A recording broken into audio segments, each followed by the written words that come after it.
What's up guys, Team Kuribrohs here with team member Dan, and what did you do here this weekend? So I came second at the Limerick LLDS Stage 1 qualifier. Okay. Got a little nicer. Very nice. What deck did you play? So I was playing the best Nightmare deck of the format. Okay. Which is to say pure Sky Striker. Oh, good, definitely. Yeah, exactly. So sure. I played the perfect ratio of 41 cards for this event. So I was playing 10 monsters, 3 traps, everything else was spell cards. Okay, sure, that makes sense. So yeah, so I'll just go through the deck and then I'll explain like some of the choices. Sure. So first off, we're playing 1 Nightmare Corruptor Ibly. We'll go through this in a moment. We're playing 3 Ray, because of course, and then we're playing 3 Ash Blossom and 3 Ghost Ogre and Snow Rabbit. So going into this event, I was preparing mostly for Goki. Jamie ended up playing Goki, and I ended up matching against him, the only Goki in the room. So these were really good, and they were really like important for that matchup. Yeah. Yeah. So, and the most generic ones probably as well for hand traps. Yeah. So spell cards: triple Engage, triple Widow Anchor, triple Hornet Drones, triple Multi-Roll, 2 Area 0, and then to round off the Sky Strikers, playing 1 Afterburners, 1 Eagle Booster, and 1 Shark Cannon. So overall, most of this is normal. Eagle Booster and Shark Cannon are probably the least normal cards in the list. Eagle Booster is really interesting in the mirror match because you can play around Widow Anchor, and it also means that we can kind of sit on link monsters when our opponents aren't expecting. Shark Cannon was a tech pick for the event. My thoughts were that there was a lot of Rogue at the event, and that it has quite good applications against Rogue, lets you push for more damage. So I decided to try it out. Overall, I probably would have preferred to play Jamming Waves or just have played the 40 cards instead. Sure, okay. And we see a lot of people maybe playing 2 multi-roll, but I think 3 is more case you just want to open it more often. Yeah, like multi-roll is such an important card in the deck, and it just enables a lot of things. So I was quite happy playing 3. It's definitely something that I'll still consider going forward, but I was happy with 3.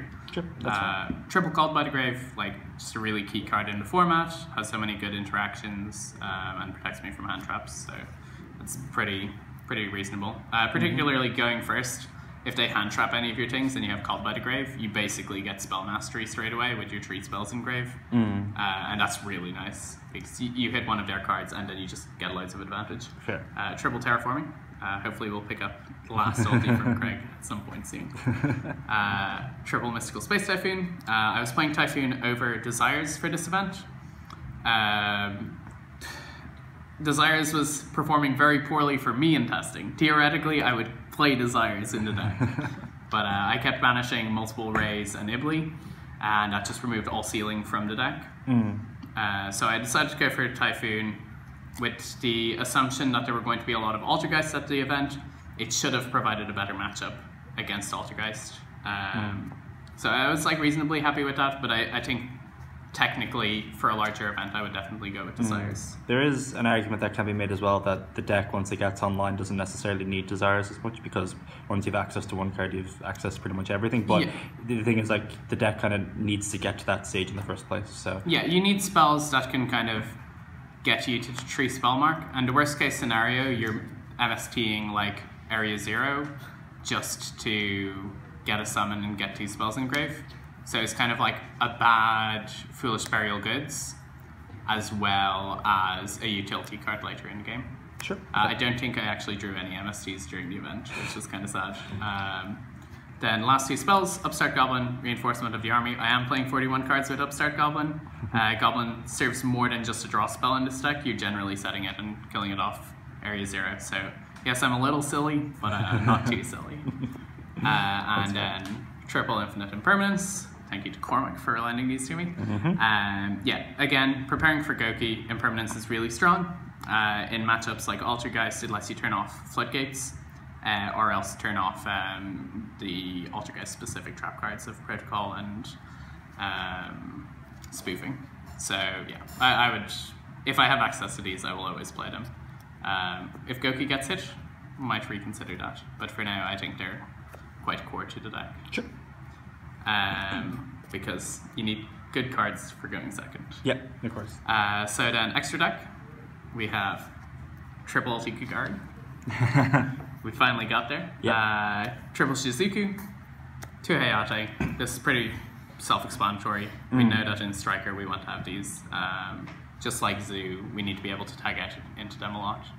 And they all just provide so much value that there's no reason not to play as many as possible. I was happy enough playing only the 2 Hayate. It never came up that I was missing a third one, but it's something that I would consider for other events. So then we get into the Nightmare package. We're playing 2 Nightmare Mermaid, 1 Nightmare Phoenix, and Akashic Magician, and then also Boral Sword Dragon. So I'm just going to quickly go through the combo here. So basically, if we link summon a Nightmare Phoenix, we can then turn it into a mermaid, discarding 1 card to summon Ibli from our deck. We then link the Ibli into another mermaid, using Ibli's effect to summon in front of one of the extra monster zones. We link 2 mermaids to make Akashic Magician, which then returns Ibli to our hand. And then when we normal summon Ibli, we can special summon Nightmare Phoenix to the field. We can also summon it so that it is pointing to Akashic Magician, which means then we can call a card and mill the top 2 cards of our deck, and if we hit any copies, then we're super happy. I think I hit 1 engage off this, but I think it was during testing, so I'm just not that good. But it's really cute. And then basically with the Phoenix, the Akashic, and the Ibli, we can turn the Phoenix and the Akashic into Boral Sword, and then it can attack, switch Ibli to defense, and then attack again. So that's 6k pressure with no other cards. You can also turn the 2 into like Ningirsu and then Topologic Bomber Dragon if it's a bit more grindy game state, if you're not pushing for an OTK. So for extra toolbox, we have Ningirsu and Topologic Bomber Dragon.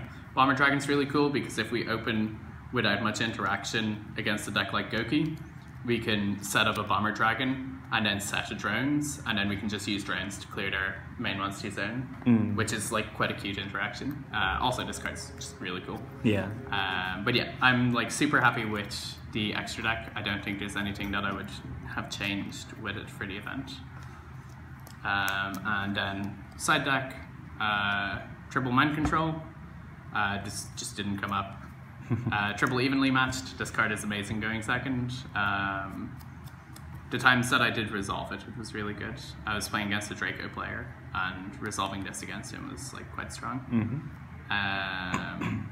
Because Kieran Digpal is capable of opening amazingly in Draco, demise into duality and desires and everything.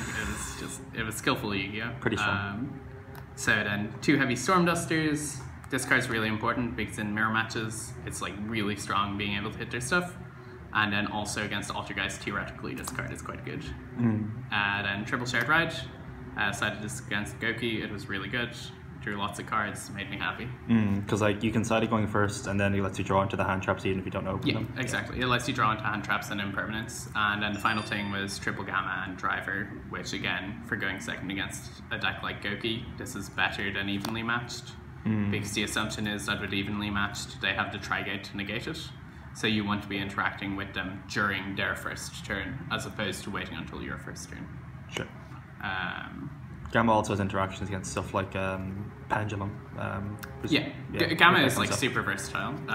Like particularly going into an event with so much rogue in the format, like Gamma is just a card that I feel quite safe with. So the matchups that I played round 1 versus Lunalight. As you do. Yeah, as you do. It was like quite scary. The deck has a lot of kind of kill pressure. Game 1 killed him.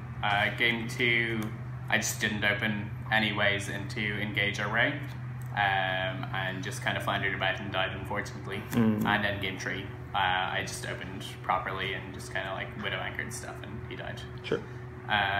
Round 2 I was playing against Draco. It was against Digpal. It was a really good match. That was like a tough matchup, and it's one that I want to test more, but overall I was quite happy with the build. I needed to like play faster. That was one thing that I learned from that match. Then round 3 I played against Monarch. He wasn't playing a full domain list. It was like kind of weird. He resolved Monster Reborn once each game, but that didn't really do much for him. He like game 2 he rotated for Idea. He had an Erebus Engrave, Domain on field, March on field, Prime Monarch in defense mode, and he had Return of the Monarchs in hand. And rather than going return to add back Erebus and then like reveal Erebus Tribute Summon, which would have just won the game there, because I had no interaction with a March and Domain board, because I just couldn't target him. So I couldn't interact with this 2800 beater, and I couldn't summon anything from my extra deck to get it myself. But he was young and inexperienced, so he just ended up reborning back the Erebus, and then not realizing that it wasn't tribute summoned for the protection effects. Oh, okay. So then I was able to just kind of like Widow Anchor his stuff and kill him. That's happened. Yeah. Then round 4, I played against Jamie. He was playing Goki. I had hand traps in interaction, and he just couldn't play true at all. So he won the die roll, went first. I brick. He bricked. Yeah, he bricked like really Very badly. sad. I bricked 4 games yesterday with Goki. Unfortunate. But yeah, he was the only Goki in the room, and thankfully I managed to beat him in round 4. And yeah, it unfortunately wasn't very interactive games. Sure. Like negating Isolde, and then he just didn't have any follow-up. And then the final round I played against Robin. He was playing Altergeist. He wins the die roll. First game, he goes set a bunch, summon Meloseek, send to graveyard, summon Link Kuriboh, search Multifaker. Then when I draw, he goes activate anti-spell. Doesn't even summon Multifaker off that. I'm like, cool, don't have any MSTs, don't have any ways into them. Try to play Trude. Not really possible. Like, I played True for a couple of turns, but like after I summoned my first monster, he then like also has Rivalry and then multiple Hextias, and I'm just like, oh no, this is too much value. As it happens, yeah. And then game 2, I opted to go first. I sided in... I think I just sided into 2 Heavy Storm Dusters. Didn't see any of them, didn't see any of the MSTs, which I believe is like 65% to see just one of those cards. So that was very unfortunate. Instead I opened Ray, Ibly, Triple Anchor. And that just didn't get me there. Yeah, so. It's a bit unfortunate. Yeah, but I don't think that's like a fault of the deck. Just variance mainly. Yeah, it's a pity. I would have liked to have played out the match. And definitely, like, if Goku gets hit, I would be tagging the deck more for dealing with Altergeist, because I don't like being blown out by Anti-Spell Fragrance. Sure, that makes sense, of course. Any shoutouts you want to give to him? Yeah, first off, shoutouts to Cormac for lending me impermanences. Shoutouts to Alvin for lending me anchors. Shoutouts to Jamie for driving us down to Limerick. And then just shoutouts to all of Team Kuribrohs and our sponsors, Yu-Gi-Oh! Card Market. It's a good team, and I'm enjoying playing this Yu-Gi-Oh! Also, shoutouts to Tom Rose for getting his qualification playing a singleton deck. Very good. Thank you very much, Tom. Well, perfect. Then this is Team Kuribrohs signing out.